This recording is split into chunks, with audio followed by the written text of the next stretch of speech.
You're listening to Releasing Trauma, a survivor's podcast.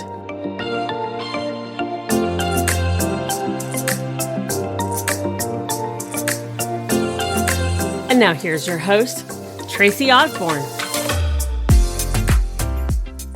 Hey, everybody. Welcome back to the show. Today, we are going to hear an amazing story, a true story of survival, resilience, and the power of love, told from the perspective of a female Romanian-American survivor of the worst communist dictatorship behind the former Iron Curtain. And that survivor is Domnica Radulescu. And I am so excited to welcome her to the show. Domnica, welcome. Thank you so much for hosting me on your show. I'm very excited. Absolutely. I mean, you have an incredible survivor story, and I would love if you would, just kind of share with us, as much as you're willing to share. Yes. Okay. So, the survival story has just been crafted into a new book, which is my memoir titled "Dream in a Suitcase: The Story of an Immigrant Life." So it's a book that was just released in January with Austin Macaulay Publishers. So this memoir tells largely the story of my life as an immigrant from the time of surviving from early childhood and teenage years, surviving this dictatorship of the former Romanian communist dictatorship, and then my escape from Romania and settling in the United States. So actuafter many years of writing and publishing novels, there came a point in my life where I felt that the actual story of my life was going to make a good subject and an important subject for my new book. So to give you a little bit in short, a sketch of my journey, as I describe in my memoir, I was born and grew up in communist Romania. I came of age in the 70s, and in early 80s, when I was a student at the University of Bucharest, I realized that there was no future for me under the conditions of oppression and dictatorial, censorship, of lack of freedom of expression, plus the many daily hardships and deprivations of living under a dictatorship. So I made a very hard decision to escape, to leave the country. Many Romanians were leaving in droves, as it was really probably the worst dictatorship behind the Iron Curtain or in the former communist bloc. And I made this very hard decision to leave. It was very hard because, when people leave their countries, even though they leave from something bad, nobody wants to run away from and to leave everything they've known and their family and their culture and their language, unless they're really forced by terrible circumstances. However, that being said, it's still very hard, a very, very painful and difficult step to make and journey, because it breaks one away from what you've known all of your life.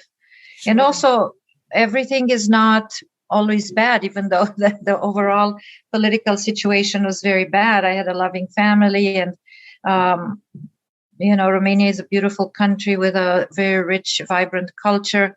So it was something of a heartbreak, maybe the greatest, but at the same time, I believe it was the gesture that defined me, because looking back now, I think it was a pretty courageous gesture. I was very young and eager for freedom and for accomplishment, and full of ambitions to fulfill my dreams of being an artist, being a writer, being a creative artist and an educator. So in the late summer, fall of 1983, I packed a few small suitcase and left, said goodbye to my family, my parents, my country, and got on a one-way plane to Rome, Italy. I had been lucky to receive a visa and a passport. It was very hard. Most people would not. It was very difficult the chances of receiving a visa to go into the Western world to travel were very slim. And I made the decision to leave before I finished the university because I thought my chances of receiving a visa to go abroad would be higher, since people who left with their diplomas were, you see what I mean? If you already had your diploma, the state would think, oh, they had their diploma, then, they want to leave. But I thought, no, I'm not going to wait until then. So I left in my third year of college from the University of Bucharest. And once in Rome, I asked for political asylum. And the reason why I ended up first in Chicago was because in the 1970s, when I was a girl and would go every summer with my parents to the Black Sea, to the seaside, we met this wonderful Cuban-American lady who had come to the Romania beaches for mud treatments. One never knows the things that might have the largest impact on your life, the encounters that could completely change your life. So we met her, we became very good friends. And since she was Cuban-American, she had escaped Cuba's, she had escaped Castro's dictatorship in Cuba. She understood our difficulties and the hardships that we had to go through on a daily basis. And I was the only one in my family that spoke English, so we often spoke about everything. And one day she said, Domnica, if ever you want to come to America, I'll help you. And I was very, as a girl, I loved many things about my country. I wasn't thinking then of leaving. I thought, well, maybe things would get better. But then when I was in college and realized I had reached the maturity to realize that it was very, very hard for me to pursue the dreams I had. I made this decision. And when I was in Rome, I called her and I said, her name was Zoila, well, remember what you said then, that you're going to help me? So here I am. Now it's the time. So my parents joined me, were able to also leave, and we all met in Rome. I never thought that would happen, but it was like one stroke of luck after another, and that they were also able to get their passports after I had left. And this is how we ended up in Chicago. And then I finished my studies. I received my doctorate at the University of Chicago in French and Italian, and accepted a job as a professor of French in Lexington, Virginia, where I still am. This is my 30th year of teaching here. In the meantime, I've gone through all of the promotions. I've become an endowed professor, and I've published many, many books, fiction and nonfiction. I started first with publishing academic scholarly books, and then published 3 novels. Train to Trieste, Black Sea Twilight, Country of Red Azaleas, and then recently Dream in a Suitcase, my memoir. Once I came to Lexington, Virginia, I was pregnant with my second son, and by a chain of circumstances, turned out I was a single mother of 2 sons with a full-time job. So that part is also of my journey, is also described in my book. And it was a very trying time, but with just an attitude, the attitude I've always had has been a very life-affirming attitude of forging ahead, moving forward. So I made it. My 2 sons are beautiful adults, and here I still am. That's amazing. Wow. I've gone to, another country. Yeah, I grew up in the United States. I spent 1 year in Canada. It's not anything like Romania to Rome to hear or anything, but I understand what you mean about leaving family, leaving culture, and going to another country. I mean, when I went to Canada, I knew nothing about Canada. I didn't know the cultures. I didn't know, anything about it. And so it was kind of a shock. So in a hint, I can kind of understand where, what you were saying about that. Yes.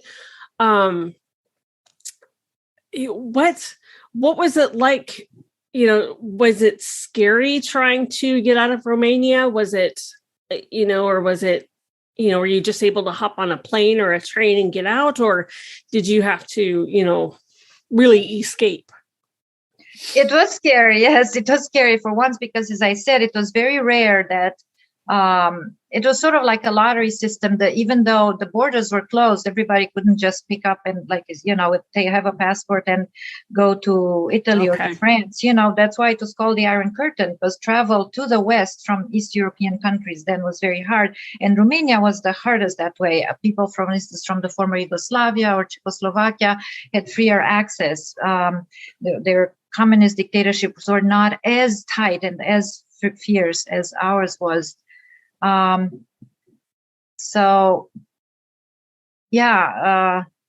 It was scary, because even once I received the passport and the visa, we were under constant surveillance, and I already was being followed by a secret police agent, and oh wow.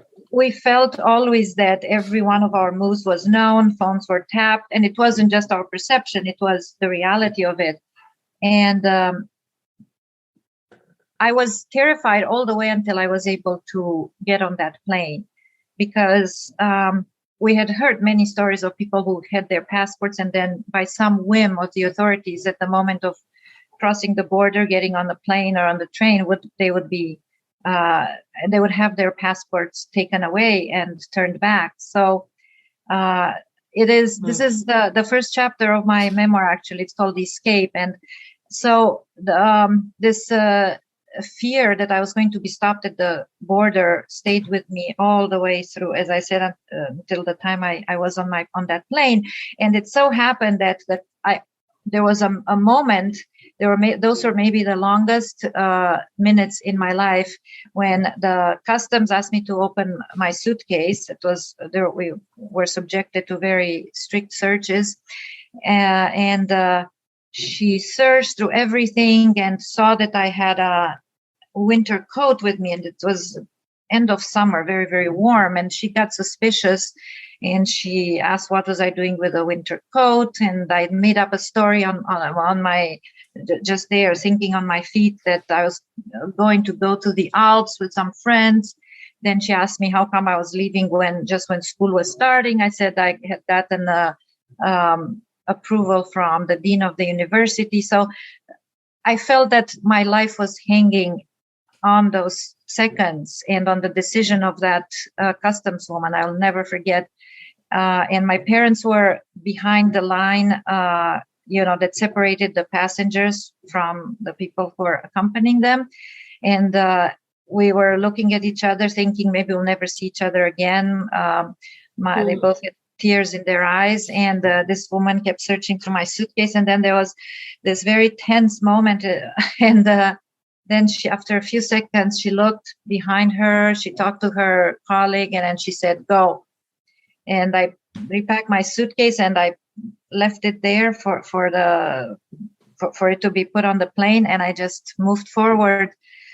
And I knew that at that moment, when I was finally set down and when the plane took off, it was such a combination of mixed feelings of excitement and joy that I was able to get through and I wasn't stopped, at the same time of incredible heartbreak and sadness, because I had left everything and everyone. Luckily, as I said, my parents a couple of months later were able to join me in Italy, and then we arrived together in Chicago, in the United States, because thanks to this very generous Cuban American lady who sponsored us. So yeah, that's a long-winded answer to your question about the fear. I experienced that fear until the moment I was on the plane, and it never left me. I did not go back to Romania until 16 years. I only went back 16 years after I had left, because I was very scared to return. Even when I got my American citizenship, until after the 1989 revolution, when the Berlin Wall fell and all of the communist dictatorships fell. And I only went back in 10 years after the revolution and the fall of the Berlin Wall. How different was it when you went back? Had it changed a lot? Yeah, that's a very interesting question. Oh, absolutely. When you are an exile, a refugee, and you leave your country and then you go back after a long time, time has passed without you being there in the place that you have left. Right. And you go back and you see a different place, particularly since when I left, everything was gray and dark and difficult, and there was surveillance everywhere, and the stores were empty. There were lines in rations of food. It was a very gray atmosphere. And then I went back in 1999, now a professor and with two young children. It was many ways like a different country. Everything has changed. It was still somehow chaotic, because when a country goes from dictatorship to trying to move towards a democratic system, a lot of chaos follows, particularly a country like Romania that had not had a long history of democracy for a while. But the stores were full. The Romanians now could find anything that they couldn't during the dictatorship. And most importantly, there was no more surveillance. There were, the governments were becoming more and more democratic, and there were this very obvious attempts to be westernized. So it was a very different country. I couldn't believe it in many ways. That being said, of course, it was still, in many ways, the nature was the same, the taste, the smells, and my family. So it was very, very mixed, both shocking and surprising, and also in a way very unbelievable, because I couldn't believe that now I was on the street. I could say anything I wanted. I could go in any store, find anything I wanted. Such a different atmosphere and lifestyle. The oppression is gone. The oppression had lifted. The oppression, right? To go back into freedom, into a free society after the last time I had seen it was so oppressive, was a cage. That was, but then also it was very soothing to my soul, to my heart, to reconnect with the places of my youth and to see my family and reconnect with the language. And since then, I've been going back on a regular basis. Yeah. And I would think, and correct me if I'm wrong, but I would think too that it would be, it would just feel, wonderful to see your homeland liberated. Yes, and, absolutely. And to see your people being able to be themselves and not have to live in fear and all of that. I'm sure that had to have been just an amazing feeling. That was great. Yes. And that was why actually years later, I wanted to go back as a professional, because I felt, every time I was going back, I was now a tourist. I didn't have a house there, just stayed with my family. So I wanted to connect at a very deep and intellectual, emotional level. So I, in 2007, and then 10 years later, 2017, I received Fulbright fellowships, and I went back and taught and lived there and did research for half a year each time. And that was extremely enriching and also very healing, because I was able to reconnect with those aspects of my culture that I had always loved, that had formed me as an individual. The culture, the cultural products, the literature. I've always, my whole life, I've studied literature and I've written literature. So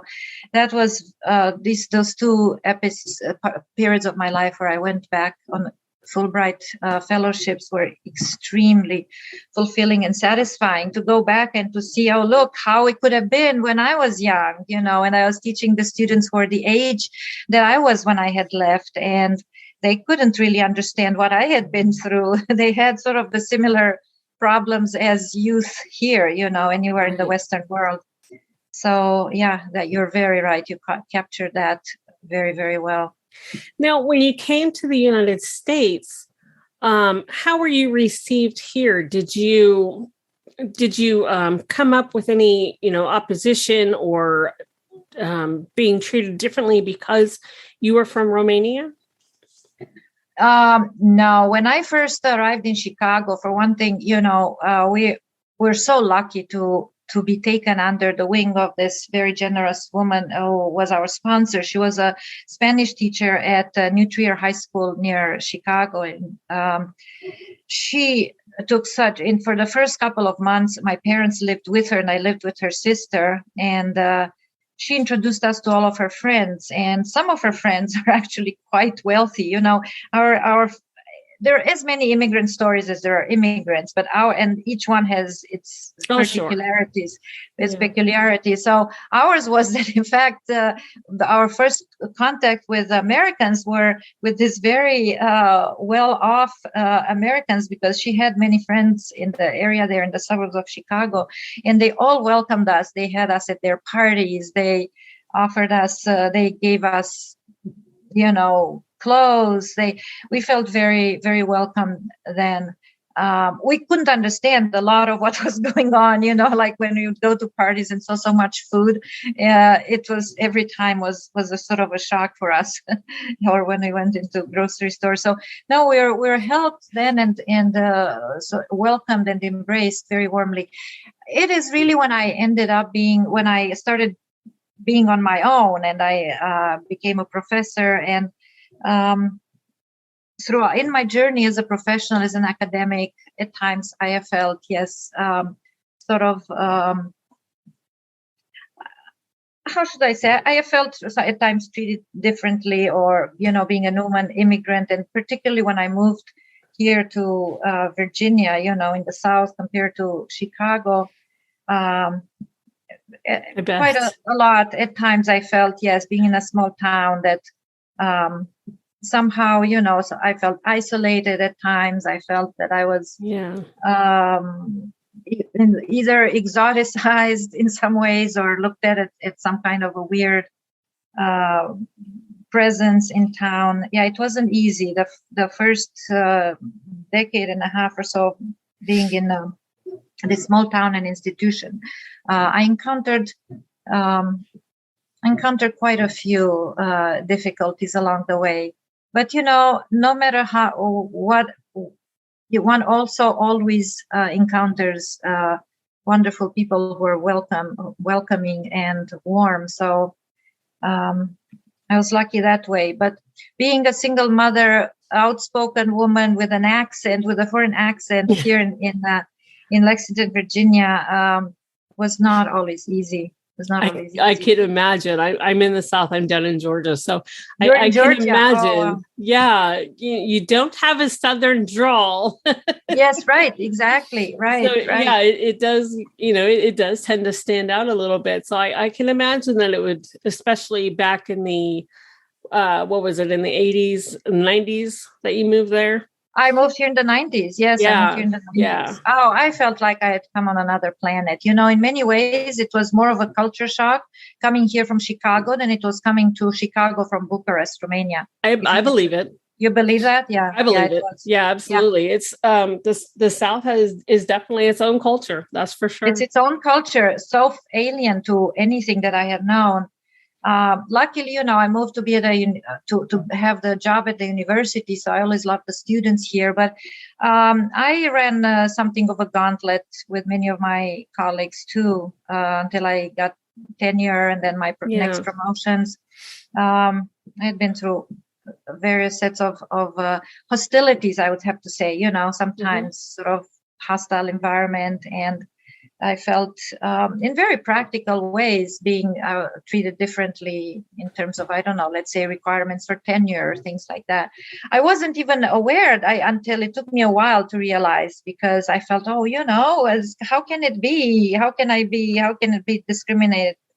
But then, there's discrimination pretty much anywhere, depending. Yes. But the academic world is not an easy world for women. But I feel I made it. I overcame. You did. Well, Domnica, thank you so much for coming on and sharing your story. This has just been incredible. Thank you so much, Tracy.